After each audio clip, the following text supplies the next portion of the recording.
Oh, the G20 summit concluded quite some time ago. Um, I feel so ridiculous doing this. I'm put these back on. So, Trump tweeted this morning that it was time to move forward to working constructively with Russia. And when I thought about that, and I thought about these people who are still bitter about the election, 6 months into this administration, or almost 6 months, it's July 9th. So if you go to the 20th, that will be the straight 6 months of this presidency. So, getting back to the crux of his argument, which is that we need to move forward with Russia, it's hard to do that when you have a large percentage of, admittedly not those in power, because most Democratic politicians that are in office right now will support the notion that yes, Russia hacked the election and they rigged the system and they did something to set ablaze the electoral process. Never mind the fact that the Democrats did the same thing to Bernie, but that's their selectivity and what they want to comment on and actually give some opinion toward.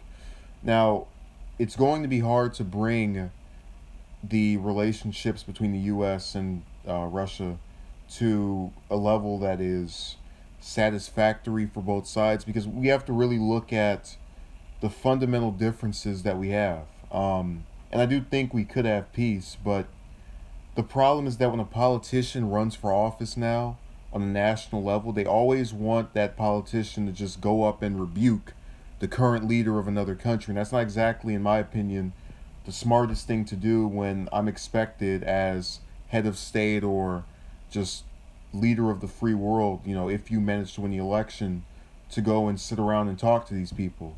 How can I forget, and how can they forget the year before I said this man is terrible because he poisons people and he, has eradicated free press basically, lack of violations, the First Amendment is gone over there.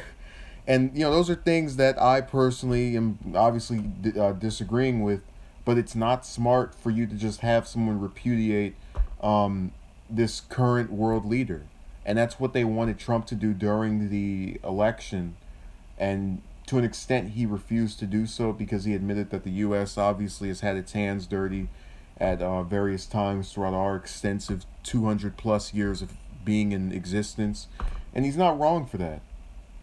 And, again, I'm a person who disagrees with Trump on most things, but I can acknowledge that words matter. And I said this before where I was talking about the 70% decrease we saw, over 70% decrease in the number of illegal immigrants being cited at the border since Trump's inauguration. The man didn't have to put one law in place for undocumented citizens to get the message, the ones that were coming over here illegally, that you're likely going to have some repercussions now for coming over here. Again, something I don't agree with. I keep having to say that because people have this thing where unless you can't even just state facts anymore. You have to have someone go, oh, well, he's making this seem as though it was okay. No, I'm not saying it was okay to do that. I'm a amnesty type of person, but the point is, it worked.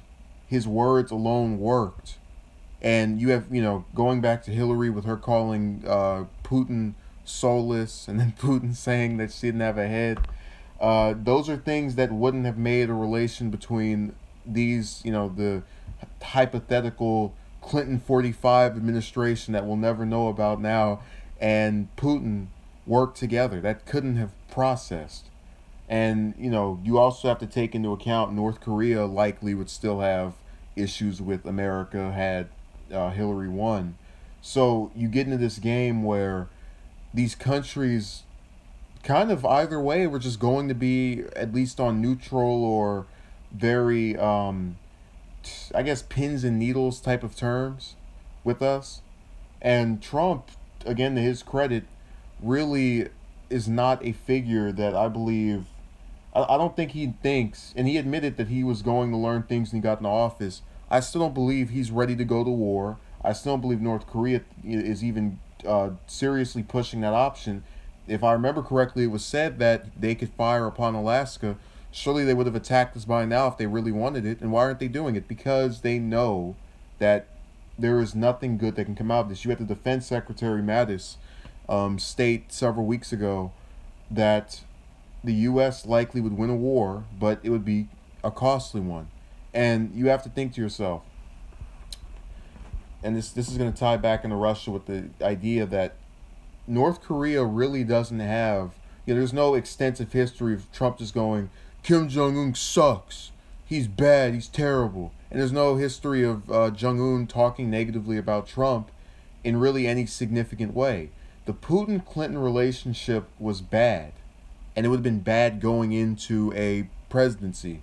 Of course, she didn't get elected. Now you have the alternative, and I guess this really goes down to the idea that the one good thing that came out of Trump winning over Clinton, on just the idea of, I'm glad this person beat that other person, was that it became much more likely to see a at least neutral relationship between the U.S. and Russia. Yes, liberals will say, oh, well, it's going to be neutral because he's going to be his puppet and he's going to do everything he says. Well, we don't know that yet, and we still haven't seen that. So this is really going to come down to a waiting game of, as the months and years go by, what develops. Because, these conservatives were so quick to say, oh, well, Putin doesn't respect Obama at all, and, he projects weakness, which I would actually say was most of the Republican field last year, but whatever. I don't think Trump really projects all that much more strength. I think what it is that this is someone who appeared neutral. People like neutral over condemnation. If someone came up to me and said, you're living your whole life horribly, I'm not going to listen to them. Why would I? If someone comes up to me and they say, you've had to do these things, I might not agree with it, but I can, kind of comprehend, this has been going on, and just in a matter of fact type of way, I'm more likely to listen to them. And I'm not saying that I'm some world leader expert. I just know how psychology works with people. Why would I take the person who is basically saying, in the case of Clinton, everything I do is wrong, over the person who is, in the case of Trump, being neutral and, kind of seeming to be willing to just speak? After this talk the two had at this summit, Putin said that the Trump he saw in that meeting was different from the one on TV. And I think if it had been Putin and Clinton, you wouldn't have gotten something so nice. And I'm not going to expect Putin to just lambast her, but I also wouldn't expect him to really say anything decent about her. And really this all comes down to a game of, we need to look and wait and see how these two men get to know each other. And if we're going to get to a point where we only have to worry about North Korea. Obviously, that's going to be a conflict between the U.S. and Russia, because Russia is kind of just trying to stay everybody's friend at once, and it's not going to work. But we'll find out as time passes. So thank you for watching.